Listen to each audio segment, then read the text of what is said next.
So today we are talking about real estate lead generation. We're talking about two specific avenues of real estate lead generation.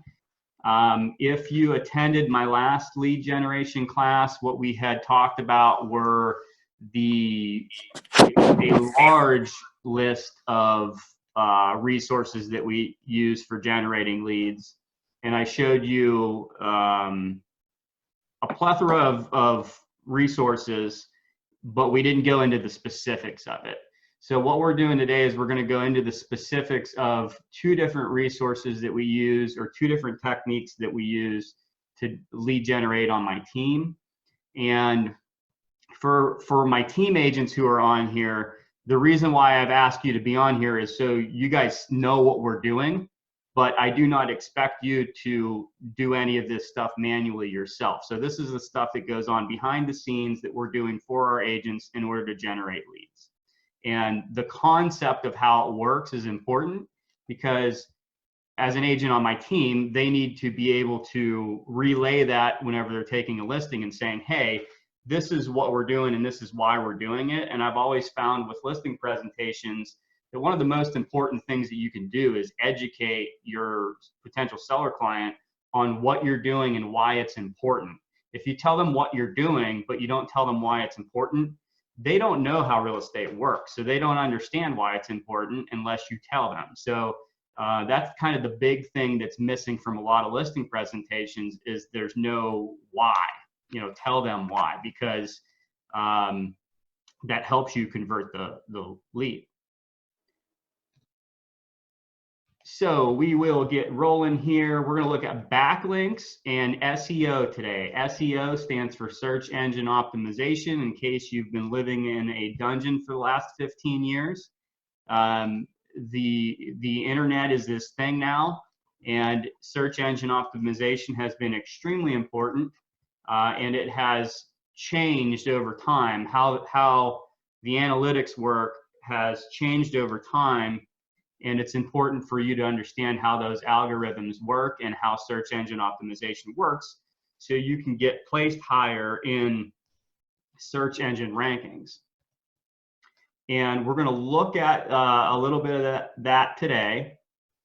And I'm not going to go too in-depth into search engine optimization, but I'm going to give you a good enough idea that if you weren't already familiar with it, that you will be much more familiar with it, and you're going to be able to know kind of how to get into it and how to get started with it. So start with my intro. I always like to start every class with kind of a little intro, and we talk about we're going to talk about why I have any authority to teach you on this subject, and I hope that maybe you get to learn a little bit something new about me today that you may have not already known. So you guys all know that I'm in real estate. Before real estate, I was a psychology major at the University of Pittsburgh. I graduated with a psych degree. I ended up working in restaurants for a while, and I was managing restaurants for about 5 years before I got my real estate license. And when I got my real estate license, it was 2008. The internet wasn't new at that point, but it was really starting to become more and more prevalent. Like the MLS, I had talked about this in our last training, the West Penn multi-list had gone from being this giant book to being an online search. So, and they had literally just done that within the last couple of years. So, the internet and the internet searches were becoming more and more important. And so as I got licensed, I thought about, what are the skills that I need in order to make it in this day and age? And I really decided that web design, basic coding knowledge, and search engine optimization were probably going to be very important. So one of the first things I did when I got licensed was I registered at the local CCAC for something like 5 different classes. Like I had originally thought, well, I'm going to get a minor in web design. And once I started taking the classes, I kind of realized, like, you don't need a degree know how to design a website. It's just, you know, it's pretty easy nowadays to look up and figure out how to code and do that sort of stuff, if you even need to do it anymore. There's a lot of third-party resources out there, and I'm going to show you one today where you can create a website totally, you know, on your own with no knowledge of HTML or coding whatsoever. So I ended up taking these classes to learn better how search engine optimization and web design work. And it gave me the foundation knowledge that I needed in order to get good at generating leads through search engine optimization and whatnot. So since then, we have, through my team, I have taken and created a marketing plan for our listings, as well as advertising plans for lead generation. And I'm at the point now, like I had a realization a couple of years ago that I can generate pretty much as many leads as I want, and lead generation is not a problem. You know, now the problem for me, and the problem in all of my businesses, if you want to call it a problem, is finding the right people to work for us. So the lead generation is usually, when you look at new agents or agents who are in the business, it's the lead generation that they have a hard time getting the hang of, and it's the thing that for me is now second nature, and I've learned how to turn, you know, the switch on and off. So we were about a couple years ago, we had a month where we generated over 400 leads in 1 month. And we had something like 26 agents on our team at that time, which was a big mistake in hindsight. So we had a lot of agents, but we generated 400 leads, which was way more leads than our agents even needed in the first place. And that was kind of the big aha moment, was like, I'm spending money generating these leads, and it's like, we don't need this many leads. So I ended up scaling back our costs so we could be more profitable. And the funny thing is that a lot of those agents cycled through our team. They were new agents and they realized they shouldn't be in the business, or they didn't like the business and they moved on. And we were able to scale back. We ended up with 4 agents last year, and we had a more profitable year than we did when we had 26 agents. So, and that's due to scaling back on the cost that I was putting out there and the expenses that we had. So we're going to get rolling, and as usual, I'm going to ask you, let's get like 5 to 10 things of what do you want to learn today? What do you want to get out of this class? Keep it on topic, like we're talking about backlinks and search engine optimization. So what do you want to get out of this class? Give me you could put it in a chat box, or you can unmute and tell me.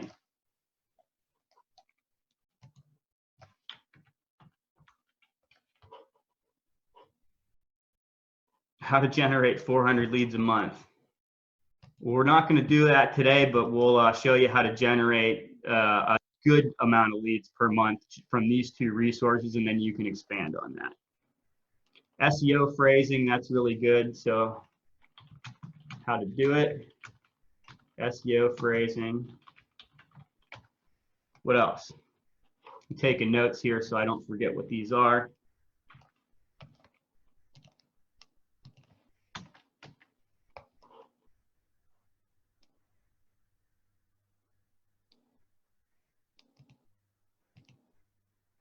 Jason, best agent. So Jason's competing with another agent in his market who he's friends with. So he's looking at the best way to make an impact on his sphere of influence when he also knows that his sphere of influence is shared with another agent.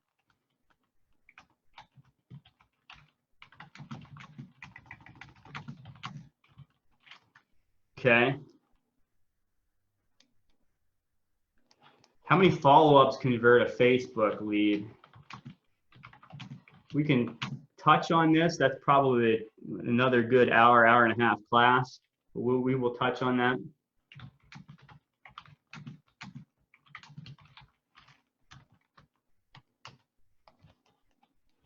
What else? Let's get at least 2 or 3 more here. Anyone else? What do you want to learn about backlinks and search engine optimization today?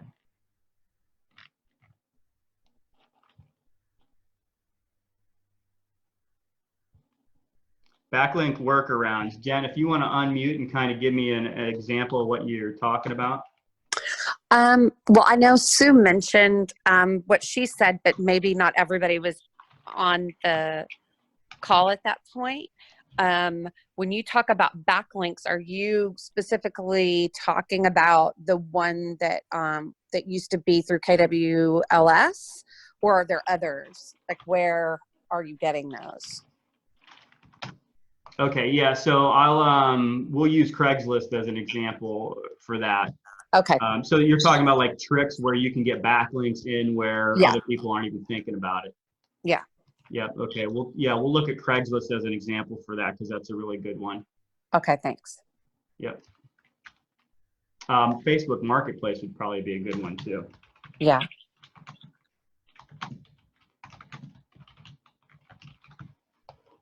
Okay. Anyone else? All right, we'll get rolling. If you have anything else that you specifically want to see or a question, go ahead, type it in the chat box or unmute and ask me. So what's a backlink? How many of you have a really good idea what a backlink is? If you think you do, type 1 or yes in the chat box and hit enter.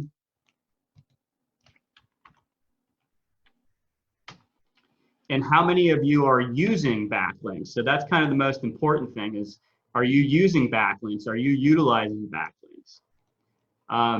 So we'll look at that in more depth today. And basically what a backlink is it's a link, right? It's a link that drives traffic back to the website or landing page that you want to drive traffic to. And you need to understand, like, there's a thing, if you look up like how to create a click funnel on YouTube, you're going to find resources that are very relevant to creating backlinks and funneling traffic and leads into your real estate business. So, you know, these people, if you've ever heard of a click funnel, that's kind of what we're talking about. Click funnels are the way that a lot of these online gurus get a whole bunch of business. If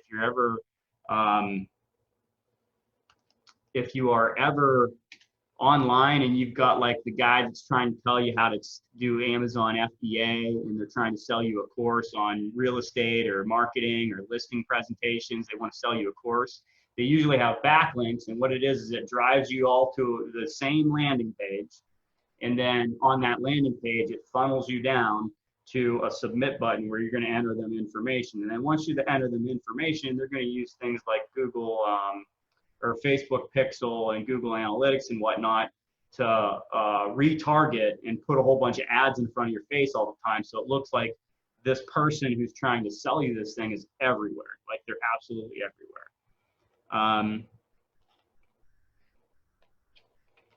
Buying links from Hoth. I don't even know what that is, so we'll talk about that later, but I would like to know what that is.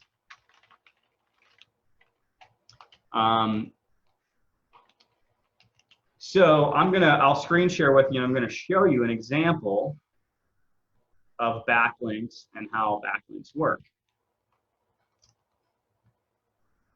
So everyone see my screen over here, I'm hoping. Let me get into, okay, here's where I want to be. All right, so the screenshot that you're seeing right now, this is my team blog. And what I've done is I've used a resource called Weebly.com, which is WEEBLY.com, to create a website.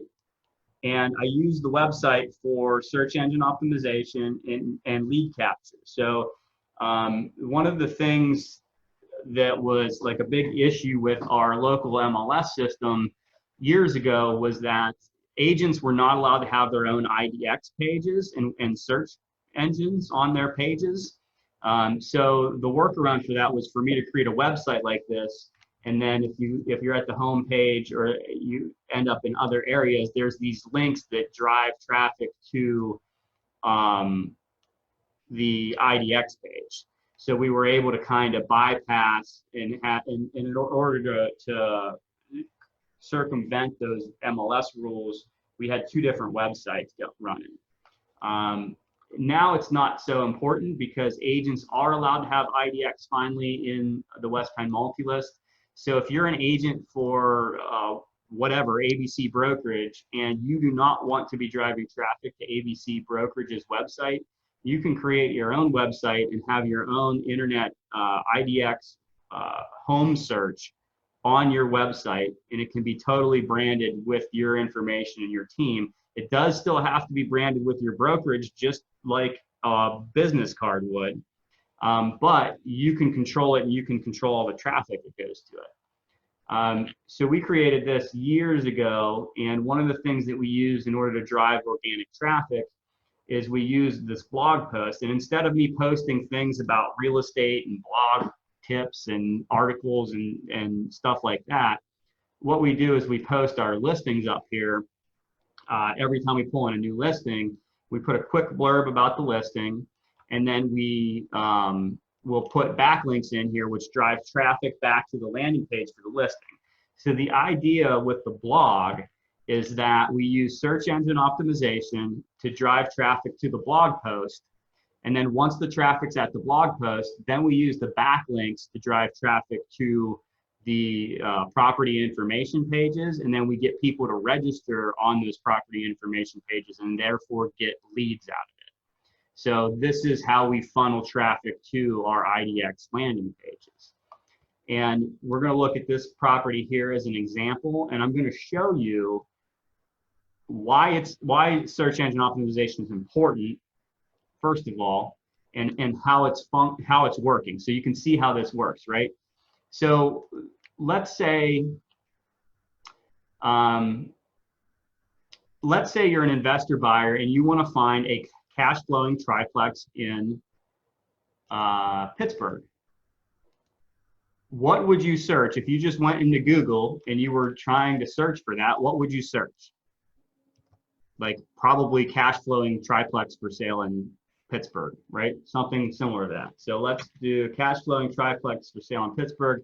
I opened incognito up because the reason why I did this is because when you open incognito up, Google no longer uses like you as a resource for finding you information that you want to see.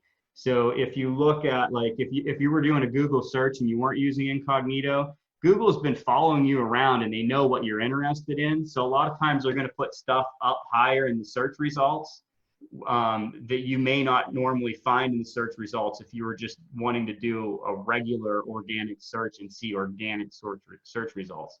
So in order for me to test whether my search engine optimization is working, I go into incognito mode and I'm going to do the search here, and I'm going to see how the search results filter out in incognito mode. So we're going to look for cash flowing triplex for sale in Pittsburgh. And the goal always with search engine optimization is to end up on the first page of Google search results. If you can do that, then you are likely to get clicks on that link. And ideally, I'd love to be up here, but look who we're competing with. Homes.com, Zillow.com, LoopNet.com, BiggerPockets, blah, blah, blah. But if you go down through here, and I hope, yeah, so see right here. So this is our blog post showing up on the first page of Google search results. And this is, look how, this is a chintzy blog post. There's not a whole lot of information to it. So it's not like you have to really like come up with a lot of content in order to get the traffic to end up there. And one of the things that you do to kind of trick the system now is because I did that search and I clicked on my blog post, Google registers, well, this guy got one more click on this link. So this link might be more prevalent than all those other links that were above it. So they start ranking it higher. So the more traffic you get on that link, when people do that specific search, the higher you're going to end up showing up in the search results. Does that make sense?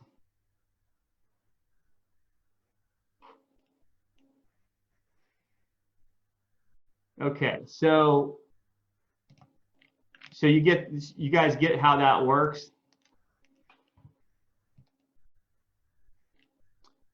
So that's the idea. Like if you, and the thing is like, if you're a real estate agent and you work for a brokerage and you put your listing on the MLS, your brokerage is already subscribed to List Hub, and your listing is going to be fed out to, 300, 500, 1,000 different websites, which is great. Okay. But the thing is that every brokerage is doing the same freaking thing. All right. There's nothing special about that. Every brokerage is doing it. So when you put it on the MLS, you're getting the same exposure that every other agent's getting for the most part.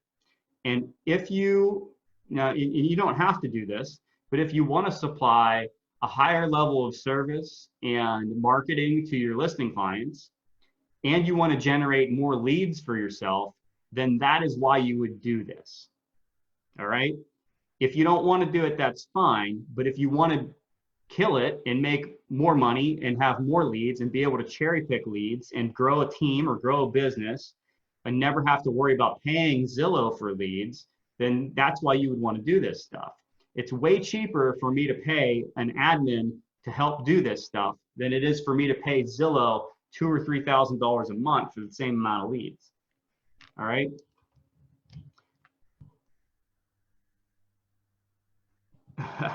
All right. So now we're going to look at a little bit more about how this functions, and then I'm going to show you some secrets on how we got that to show up the way we did.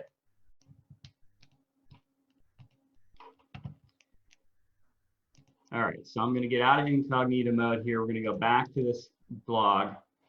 And how this blog works now, this is a link up here. So the title of this blog is a link. And if you're just looking at the blog and you run through it, you can just kind of see like everything that we got going on. But if you click on the link, it's just going to open that one specific property as kind of a landing page. And you can see up here, this web address for it is its own landing page. So now this blog post has its own landing page. And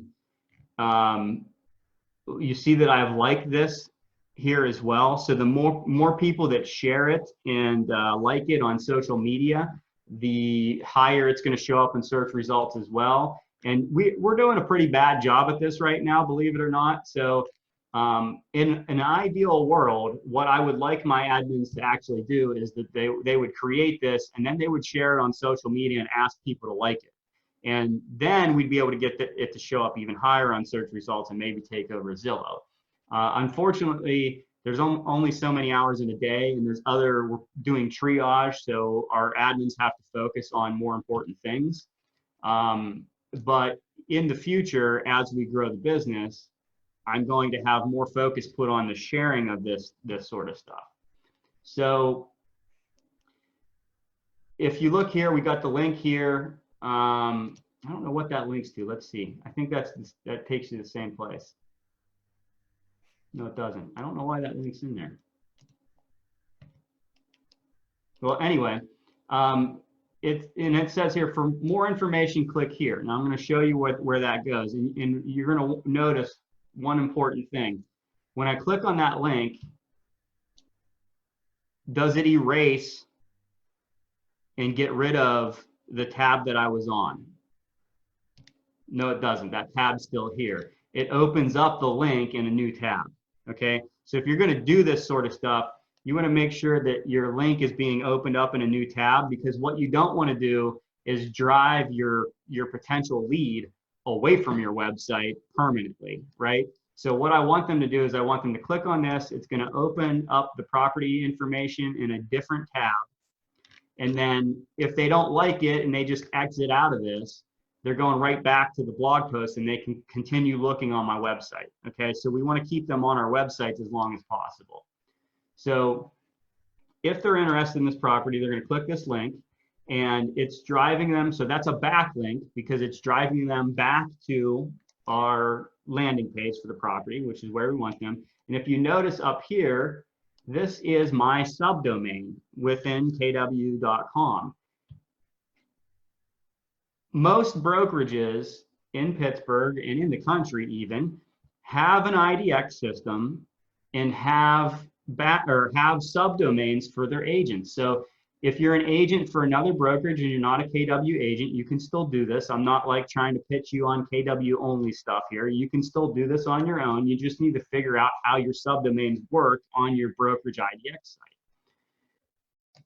So you see that it's driving the traffic back to my subdomain. That's great, because if a buyer lands here and they say, hey, I want to ask my agent about this mortgage here, and they click on this, I get the lead. The lead comes into our funnel. If they come down here and they search for a place, I get the lead. The lead comes into our funnel. If they want more information on the high school, I get the lead. The lead comes back to me because I drove them to my subdomain. If you are driving them to your broker website and you're not driving them to your subdomain, you will not get the lead. In some brokerages, you may still not get the lead even if you're driving it to your subdomain. You need to ask your broker and make sure you know how your brokerage subdomain works. So we're driving them to this landing page. They can look at this property. I'm sorry that this property has bad photos and whatnot. This is not normally how we do things, but this one was listed after the stay-at-home order. So we've got a couple photos from a tenant, and we've got a crappy photo from Allegheny County. So you guys get the idea. We're driving traffic back to our subdomain because we want to capture the lead, and we don't want them to end up on Zillow or Trulia or whatever. And if you're the guy searching on Google for the cash flowing triplex for sale in Pittsburgh, and you have those options, you have Zillow, Trulia, blah, blah, blah, but you want a good deal, are you going to go where everybody else is going? Probably not. So we have a pretty good chance of getting investor traffic landing here, right? And then the other thing is I always put in a backup, right? So this is lead capture attempt number 1. The thing is if they look at this property right now and they're like, I don't like it, it's ugly, it's not the type of property I would like to buy, then they're not going to click on this link. But to create your own free search for triplex homes for sale in East Pittsburgh, click here. So now it gives them another option for lead capture. So now they can click this link, and this just takes them to the general site. So if they want to look at like Highland Park,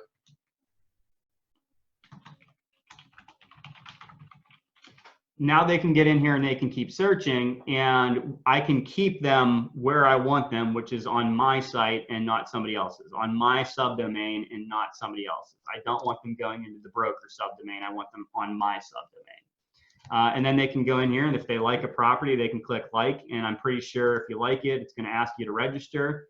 Hey, you want to save this property for later? Register here, and we will create your own custom search. And they don't have to register to look at properties, but if they want to interact with this, then they're going to have to register. And as soon as they register, that lead comes into this system right here, and it goes into our contacts.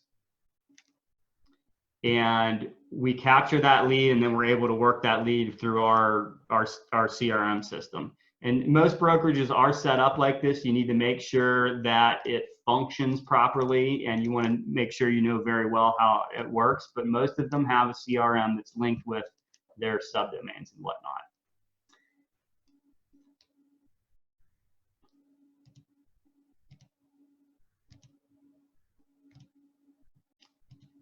All right, let me clear some of these tabs out here. How many clicks before a lead form do you do that? No, I have it just set up so they can search for free. So what Jen's asking is how many times can they look at a property before they have to register? I have it set up right now so they can look for free all they want, and the only time it will ask them to register is if they like a property or if they want to see a property or ask for more information. I don't know what the difference is between that and having them register immediately. So we might test it out here in the near future and see. We used to have our old IDX was set up so they could look at 3 properties, and then it would ask them to register and would not let them look at anything else.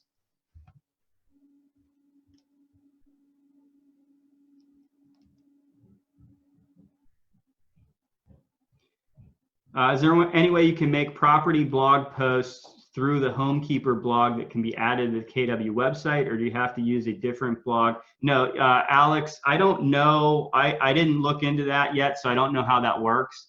But the reason why we have it set up like this is because I've been running this for like 10 years.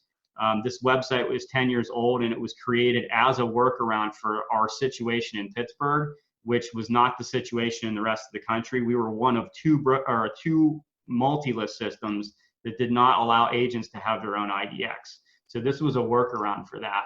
You no longer have to do this, and I would suggest that if you can keep it in your subdomain like we were looking at, if you can keep the blog and everything in that subdomain, by all means do it, because the more traffic you get to that subdomain, the higher up you're going to show up on Google search results. And also your subdomain is within the brokerage site, and your brokers usually have more power to get traffic anyway. So if your broker is getting 20,000 hits a month on their website, that's only going to help your SEO on your blog post and whatnot. So I would say by all means, if you can get that to work as a plug-in with your website, get that blog on your website and post your listings on that blog.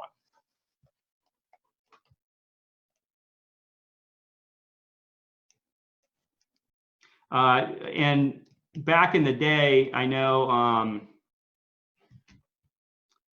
what the hell is his name? Ben Kinney used to do Active Rain. He ended up buying Active Rain because it had such good search engine optimization, which I think was probably a bad idea for him to buy it because it's not relevant anymore.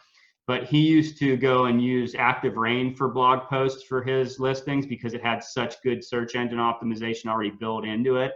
And he would work with the address of the property. So if it was 123 Main Street, he would put 123 Main Street, 3-bedroom home for sale as the title. And then he would repeat that, and he would end up getting better search engine optimization for the address than Zillow and Trulia was getting for the address. But the way I look at it is the only time somebody's going to be typing the exact address in is if they're sitting in front of the property and they are looking at a sign and they want more information on that property. Most of the time, buyers are not sitting in front of a property asking for that specific property. A lot of times they're going to start their search online, and they're going to be looking for something general like cash flowing duplex for sale in Pittsburgh. So that's why I do it that way, because I want a bigger net.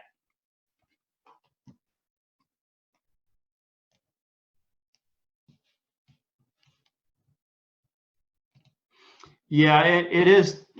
Jen says, I think it's, if you're too quick about the click through, that it's annoying. So like if you land on one of these pages and it's asking you to register before you even get to look at a property, that is kind of annoying.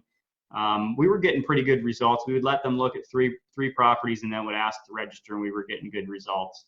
I'm kind of debating whether or not we want to do that with this one. Like I'm kind of leaning towards going the long-term vision, which is, if people can search on mine and they don't have to register, but they have to register on everybody else's, they're probably going to spend time searching on mine more than they spend it searching on yours. So that's kind of why I'm leaving mine open like that. Okay, so how do you do this? We're going to specifically look how to do this, and I'm going to show you how we do this on Weebly. You would be able to do this on anything else, including Craigslist. So we'll look first on how to do it on Weebly. So how you would do it if you had a website creator, if you were creating a blog and you wanted backlinks on it. And then we're also going to look at how you would do this on Craigslist as a workaround to kind of cheat the Craigslist system and still get traffic from it. So let me go to Weebly first. So here's what Weebly looks like. Weebly is a website creator tool. This is, again, something you don't necessarily need to use, but if you're using like a blog plugin or something like that, it may function similar to this. If you have your own website and you're running WordPress or something like that, then that would be similar to this as well. So what we look at here, and the things that I look at to test the website and see how things are doing is I'm looking at this dashboard real quick, and then I'm going to show you how I determine, whether or not we're doing a good job. So in the past 7 days, we've had 88 unique visitors, which is not enough in my opinion. We were up to 1,000 a day, or I'm sorry, 1,000 a week a couple years ago when we were really, churning out lead generation activities. And it's since dropped from there. So I'd like to see this higher. However, again, like we're not putting as much resource in driving the traffic back to this website as we used to. And then of those 88 unique visitors, the average visitor is looking at 2.128 pages, and that's why there's 224 page views. What I look at here, so if I want to see how things are doing, I'm going to go over to the insights, and I want to see, number one, the sources. So where's this traffic coming from? And that's going to show me where I'm getting the most traffic. And Google is the #1 source of traffic. We've had 123 views that were because of Google search results. And Facebook mobile was #2 with 11 views in the last 7 days. So you can see we don't have a lot coming from these other resources really. And the other thing,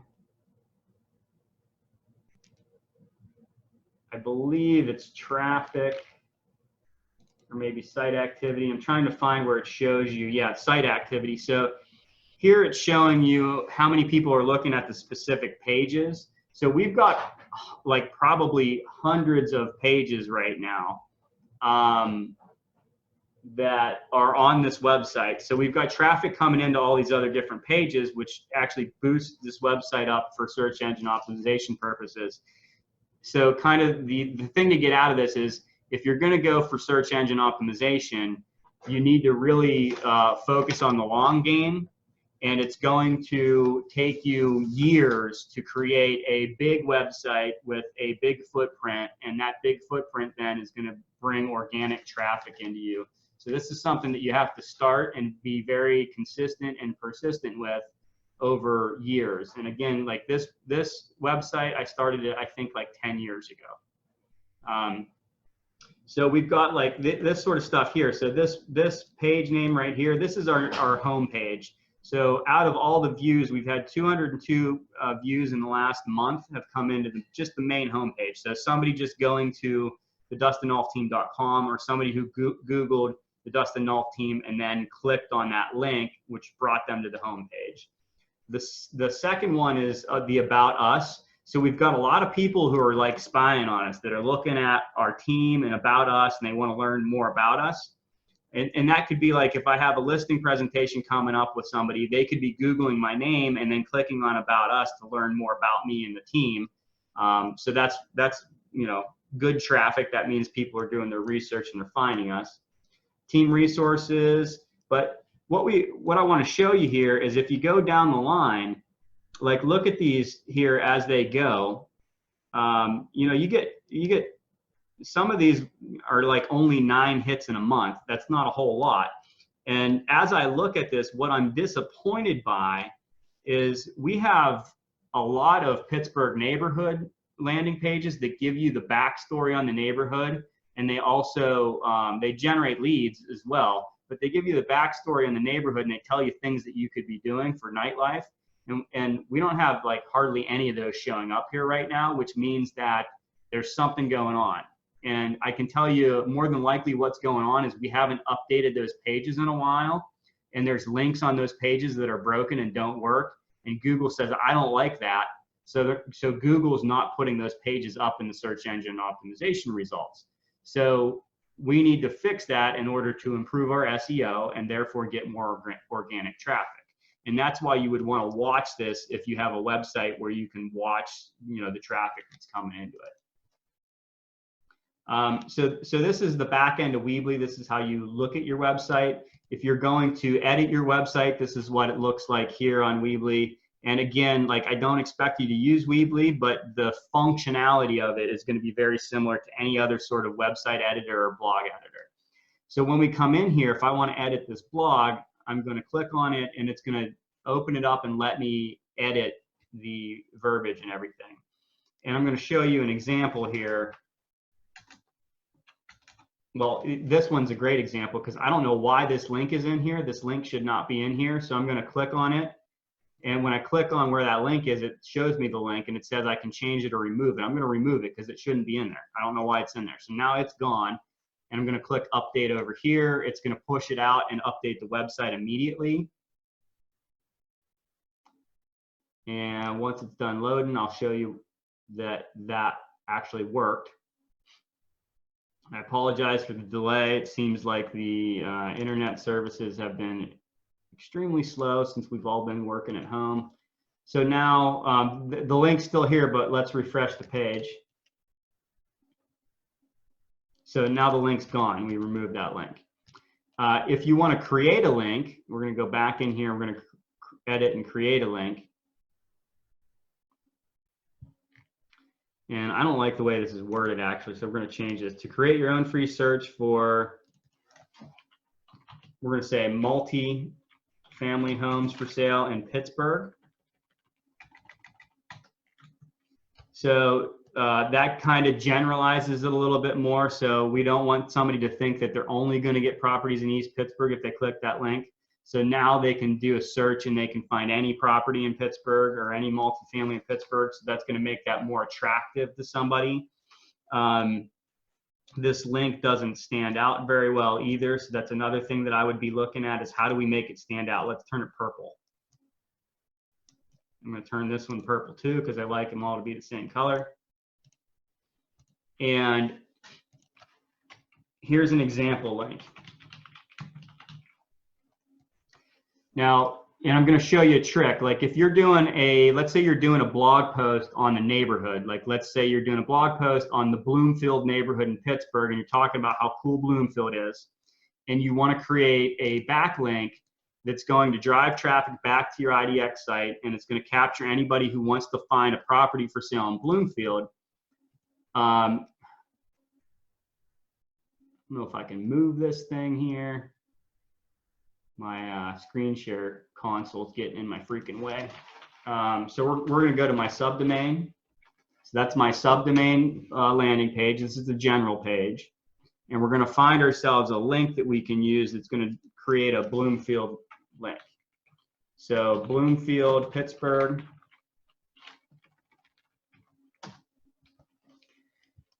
And the cool thing I love about the KW site is that it's integrated with Google Maps, and Keller Williams is big enough that we've actually signed an exclusive contract with Google, so nobody else can do this right now. So like if you're searching here, you just click, here's Bloomfield, right? I'm pretty sure that's Bloomfield. I'm going to click on that section of the map and it calls it Bloomfield, so that's Bloomfield. It shows us every property for sale here, and then you notice the subdomain up here changed. So this tells Google that when you go to there, it's going to drive traffic to this specific search page. So I'm going to highlight that and I'm going to copy it. And then I'm going to go back into our editor. And if I'm trying to drive traffic to a Bloomfield search result page like this, I'm going to highlight where my link is going to go. I'm going to click this little link button. You can do this in emails too. Like if you got an email going out to a client and you want to drive traffic to a page, you can do this in the email. You can do it in your email signature. And then I'm going to hit website URL. I'm going to paste that link in here. So you see that whole link is pasted in there. And I want it to open in a new window. All right. And I just click over here. When I click on this where the link is supposed to be, it shows me the link is here. So it's working. And I'm going to hit update and it's going to publish that and push it out to the website into the server. And then it will be public. And then we're going to go back and we're going to refresh the website and make sure it works. So if you're doing this, Alex, if you're using that blog plugin and you're creating a blog, this is how you would create a link in your blog that's going to drive traffic back and create leads for you. So we're going back here. We're going to hit refresh. We're going to make sure our edits happened. You always want to double check and make sure your edits happen. So now here's our example link. Here's the changes took place. Click on the example link. It opens in a new tab, which is what we want.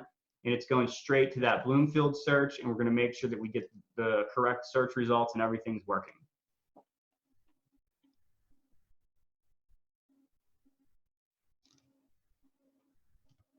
And it's slow, but here we go. So here's our search results.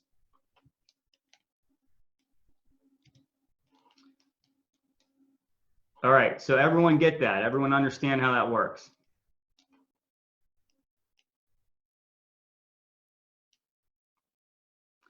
Was purple the color that a highlighted or clicked link used to be? Yeah, when you clicked on the link, it used to be the links were blue, and then when you clicked on them, they turned purple, and that showed you that you had clicked on the link. Now you can color them whatever you want. The one thing that drives me nuts about Weebly is they really haven't updated the way the back end of it works. So it's really clunky in order to create links and that sort of stuff. And if you have a certain theme, like our theme, when we create a link, it's just a black text. And you can't really even tell there's a link there. So I go in and I'll make it a different color, and a lot of times I'll make it bold so it really stands out and they know it's a link when they hover over it.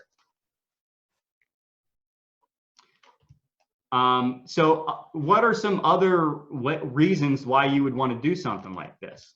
Can anyone give me an example or think of other ways that we can use this to our advantage? I use it to see where my leads are coming from. I use Bitly a lot to funnel a hyperlink, and it just gives me an analytic of where I'm getting the most clicks, and then I know where to focus more energy. Yep. So Bitly, if you guys don't know what Bitly is, it is a website that you can go to where you can put a big long link into it, and it will shorten it up into something short like that. And then it will also allow you to track where that person found that link and clicked on it. So then you can see, you know, if you create a specific ad or a specific blog post and you use that Bitly link just for that blog post, you can tell where your traffic's coming from, and it will give you an analytics report. What other reasons would you want to create a search like this and use that backlink? Or where else could you implement this? How about Facebook ads? Right? So Facebook ads, that's something we're not really going to get into today, but Facebook ads, you can go in and create a Facebook ad that might say, for example, like if we're trying to drive traffic back to the Bloomfield search page, we might create a link that says, searching for a new home in Bloomfield, Pittsburgh, question mark. Here's your best and most reliable search, and it's absolutely free. And then you got a picture of a stock photo of a really nice house that's similar to houses in Bloomfield. And then when they click on it, you have it driving the traffic back to the neighborhood search for Bloomfield. The reason why you'd want to do that is you want to make it as easy as possible for the lead to find the information that they want. Because if they find the information quickly and easily, they will stay on the site. If they click a link and it takes them back to a general search page where they have to type in Bloomfield, Pittsburgh, PA, and then they have to filter results, they might just hit back and they're done with it, and you don't get a registered lead. And Chris Keller saying Facebook, Craigslist, Pinterest, LinkedIn, yeah, pretty much anywhere. You can create social media posts that drive traffic back. You could create Twitter posts that drive traffic back and all that sort of stuff. Any questions real quick before we move on to the next thing? I'm gonna show you the workaround on Craigslist next. But do you have any other questions before we go there?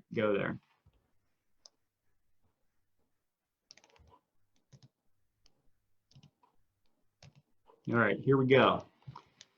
So now we're going to look at, I think it was Jen was asking about workarounds and kind of tricks that you can use these backlinks in. And we're going to look at Craigslist for one. And I will tell you, if you don't already follow me on YouTube and you want to watch a more detailed video on how to do this, I do have Craigslist lead generation videos on YouTube.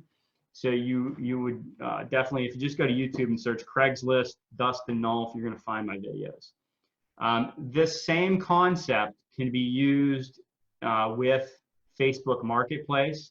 So the thing, I hate Facebook Marketplace for the reason that it's so clunky to deal with a lead that comes in. Like, you can't funnel them into the place that you want to funnel them. You have to deal with them on Facebook because Facebook is like the social media Nazi of the world. So they want to keep everything there. but it makes it really hard for you to process a lead and make sure that you're doing everything and all your leads are going into one spot. So one of the things that you can do in a Facebook Marketplace post is drive traffic out of the marketplace and into your backlink and into the area that you want them. And I don't know how much longer you're going to be able to do that. You can do that now by just putting the link in the text for the ad. But you know, at some point, I would bet that Facebook will disable links. They may have already done it, and I don't know. Craigslist disabled links at some point, and I'm going to get into Craigslist here. If I can remember how to log into Craigslist. There we go. So we're in Craigslist, and I can show you, like, one of the things that you might be doing is creating ads for listings that you have. And I also have a video on YouTube about how you can do this if you don't even have a listing. There are ways for you to generate leads on Craigslist if you don't even have a listing. Now, Craigslist doesn't like it, and Craigslist will likely flag you and maybe even delete your posts if you get caught doing this too many times. But who cares? It's not like it's illegal or something. You're not breaking the law by breaking Craigslist rules. So, you know, I'm not going to show you how to do that now, but if you want to watch the video on how to generate leads on Craigslist without even having listings of your own, that video is up on YouTube. So we're going to go in here. We're going to create a new posting in Pittsburgh, PA. I'm going to hit go. And we're going to say housing offered. And it is real estate by broker. And here's where it says, like, you shouldn't be doing this stuff. Some of it is like law stuff, and the other stuff is just like Craigslist trying to control you. So the posting title, let's actually do, we're just going to do like a quick post for this triplex. The posting title is cash flowing triplex for sale in Pittsburgh. It's in East Pittsburgh, 15112. And the description, now normally I would want to change the description from this. I would not want to use this exact description. And that's another thing that's a trick about search engine optimization. If you've got duplicate information on multiple different websites, Google is going to say, this is crap, we don't like it, and they're not going to push it up. So you want to vary your information. You don't want to have the same information all over the place. And if you look at, for example, the text here versus the text that we have on the multi-list, it's different. We put different text in here. For the sake of ease, I'm just going to copy it and paste it. And then we're going to talk about what we want to do in order to improve the search engine optimization of this particular ad. So not only are we going to improve the search engine optimization in Craigslist, we're also going to improve it in the Google Analytics world and algorithm in general.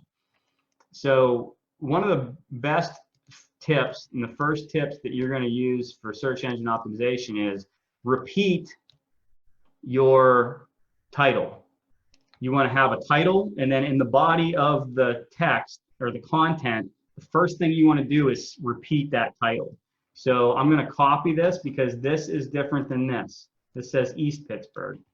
So I'm going to put in Pittsburgh. So now I've got this title is copied. See how it's the exact same thing. And here's an example of how you would edit the body to be different. So sitting in East Pittsburgh, this property is located in the eastern suburb of East Pittsburgh in the Allegheny County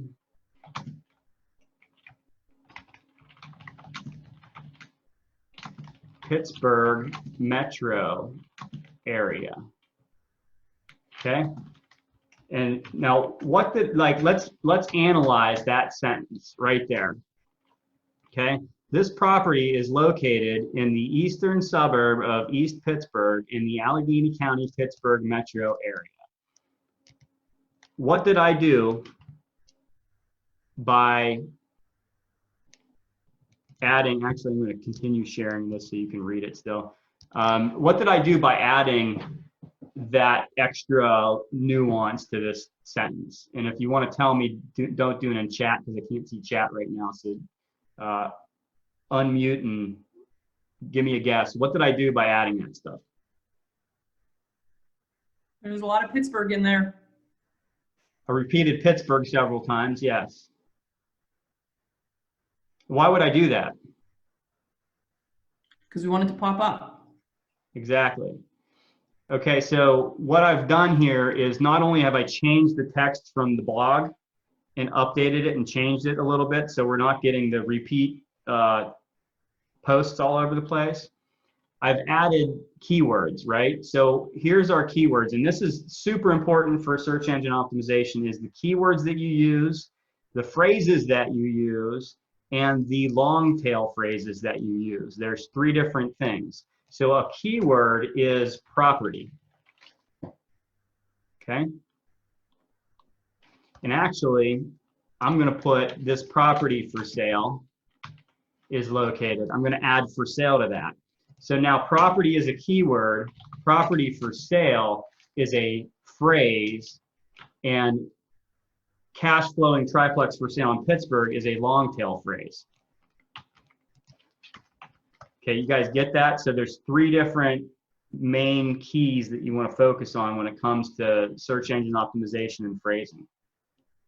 Okay, keyword, key phrase, long tail phrase. Okay, and you can get, and like you can go into like hyper specific long tail phrase, which would be cash flowing Victorian home for sale in the Highland Park neighborhood of Pittsburgh, PA. That is a hyper local long tail phrase. This is like bing, bing, bing, bing, bing. This is your winner here, like when it all comes down to it. You want to make sure that you have stuff like this in there as well. So we'll delete that, but those are examples. You guys all get how that works and why you'd want to do that. Because what you want to do when you're thinking about these things is you want to think about the lead that you're trying to capture. What are they searching for? Are they gonna, like, a lot of people will generalize and they don't understand why they're not capturing leads, and they're gonna generalize and they're gonna do stupid stuff like they're gonna use keywords like home for sale in Pittsburgh. Every freaking brokerage, Zillow, Trulia, Homes.com, Realtor.com, every agent's subdomain has homes for sale in Pittsburgh in their keywords, okay? So you're competing against a billion people, a million people, a lot of people, right? If you have specifically this beautiful 4-square Victorian home renovation for sale in Highland Park, Pittsburgh, PA, is close to the park, the Pittsburgh Zoo, and PPG Aquarium, like, then you're looking at, like, you got like this big long paragraph of keywords that are super local to that specific property. So if you got a buyer who's looking for a Victorian home renovation for sale in Highland Park, PA, boom, you've got them. They're going straight to your site. And then you got to vary it too, because if you got 2 homes for sale like that, then you've got to change it up for the second listing and use different keywords. But the thing is that kind of the more creative you can be and the more listings that you have in that same area, the more traffic you're going to get to all those different landing pages, and then therefore bring them all back to the same spot. So that's an example. I'm not going to change up the rest of this, but that's an example of what we would put in there and how we would change this to make it better optimized, or change it so it's not going to be really held down by Google. And then here's the big thing. Here's the other thing. let's go. We're going to find this property. We're going to search this property on our IDX site, just like we normally would. We're going to find the landing page for this property. So I clicked on the property, and I'm going to copy the web address for this landing page, and we're going to put this in Craigslist. And then here's what I would do to put this in Craigslist and cheat the system, right? Craigslist does not want you to put links in here. So for more information, simply copy and paste this address in your browser. And what I do is I cut off the HTTPS part of it, and I'm going to leave all this other stuff here because it makes it less likely for Craigslist to catch that and say, hey, that's a link. You don't want to have www in here either, because Craigslist will see that as a link also. And this one's okay down here. And I'm going to take click here out because that's also a red flag for Craigslist.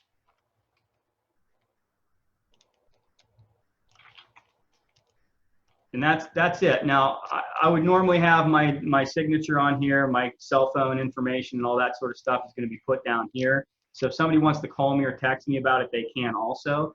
And then I'm going to post this. And then what you're going to see is people are going to follow the instructions, and they're going to copy it and paste it and put it in their browser. And then when you look for your analytics, you're going to see the people are going directly to that page. And that means that they're copying and pasting it from Craigslist. So you kind of have an idea that they're coming from Craigslist. We get at least 4 leads a week from this stuff in Craigslist. 4 leads a week at least from Craigslist every week like clockwork. And what they're doing is they're just copy and pasting this stuff. And you would follow the same sort of model to do it and post it on Facebook Marketplace and drive traffic instead of on the marketplace and you're dealing with stupid Facebook Messenger and stuff, talk with these people. You're just driving them straight to your site, and they're bypassing talking to you, and they're registering on your site. And if you've dealt with Facebook Marketplace, you'll know that we had a listing that we put up. It was property that I owned, and we did a rent to own on it. And we put it up on Facebook Marketplace, and in 2 days, I had 170 leads on it. 170 leads on one property in 2 days. And because it's Facebook Marketplace, you can't just simply like collect their information and then do like bulk email out to them. You have to respond to every single freaking one. So I spent like hours doing copy and paste responses to get their phone number and email address. And then I had to take it and put it into a spreadsheet. So I had a mailing list, and so I had a call list. So it's a lot of work if you're doing it that way, but you can get a lot of leads from it. And then the other thing is, out of 170 leads, maybe 50 of them actually gave me contact information. So you end up like, your leads on, people think Craigslist leads are bad. Like Facebook leads are even worse in my opinion, like Facebook Marketplace leads. Facebook ad leads can be very good, especially if you follow up with them. And we might talk about that briefly here.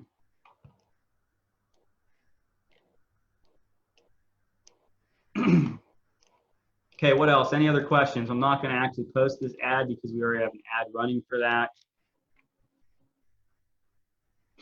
Are you guys learning a lot? If you're learning a lot, give me a 1 or a yes in the chat box. Hope you're learning a lot.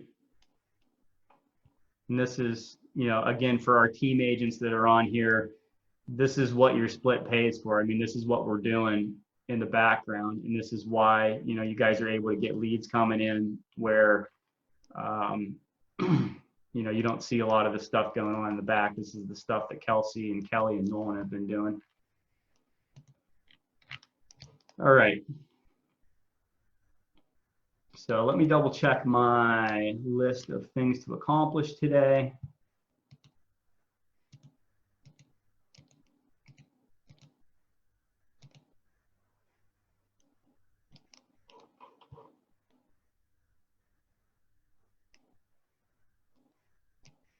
Helen wants the written version of the steps. Fortunately, I don't have a written version of the steps. But I am recording this video, so I'll put this on YouTube, and if you want to watch it and kind of figure out what, how to go back and follow it again, you'll be able to do that. And that the Craigslist video I got 2 Craigslist videos that talk about Craigslist specifically and show you how to do it there. That would be very good for you to watch as well. And then that way you just learn that one technique first, and then you can use it in other places.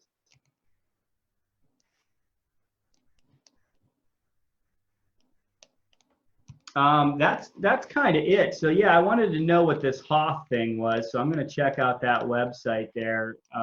Was that Rob that had said that?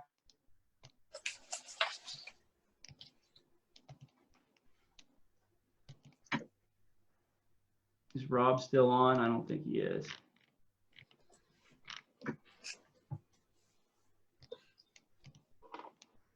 So he had sent me the website for Hoff, and I'm not really even sure what that is. It sounds like they sell, I don't know, I'll have to check it out. I'm not real big into paying for search engine optimization or paying for traffic or a website name or anything like that, because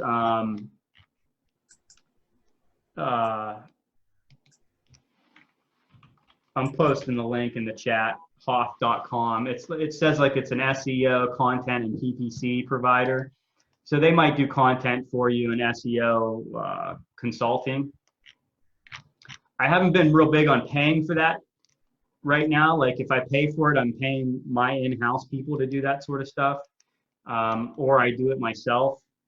And that's one of the things that, yeah, somebody else is going to be able to do it better for you, but I've also seen some of these third-party vendors where they really use very general and generic keywords, and it doesn't help. It doesn't help if you got generic keywords and you're competing in an ocean instead of competing in a puddle, which is like if you look at the Pittsburgh real estate scene, most of our agents are like 20 years behind the times, right? So it's not hard to beat an agent on SEO in Pittsburgh.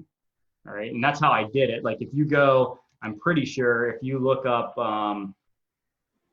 Keller Williams Pittsburgh, Keller Williams Realty Pittsburgh, you're gonna find me on the first page. Jen did a really good job. She's showing up above me on the Google business pages. But if you look at Keller Williams Realty Pittsburgh, the results are, the first one's kw.com, and the second one, I don't know if this is organic. Let me double check. Right now, the second one is me.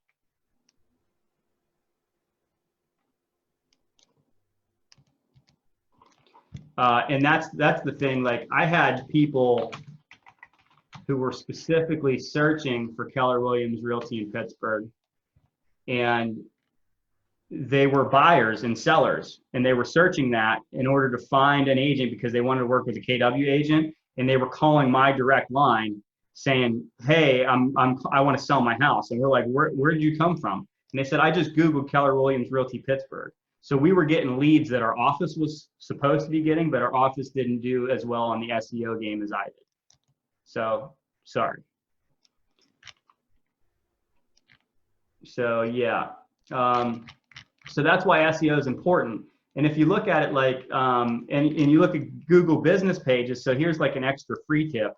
If you don't have a Google business page, you need to create one. And that's what Jen has done a great job on, because when you search Keller Williams Realty Pittsburgh, she's the first agent that shows up on the Google business pages. So she's going to get traffic from that just because people are searching for that, and they're going to say, well, here's the main, this is the corporate site. I don't want that. Oh, here's Jen Burns. She's in Pittsburgh. And they click on her name and she's got the business.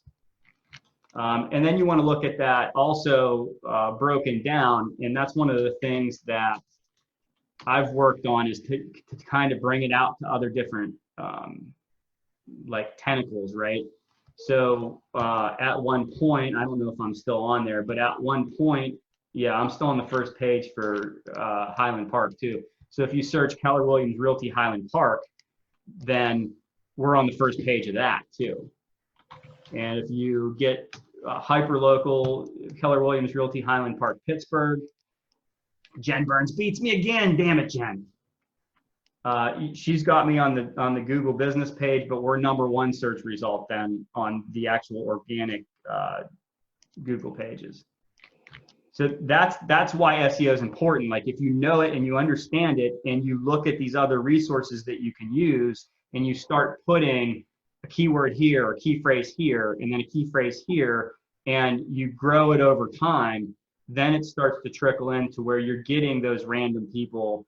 Like I had a developer call us the one time and say, I have a development that I'm trying to put in, and it's going to be like, it was like a $5 million development.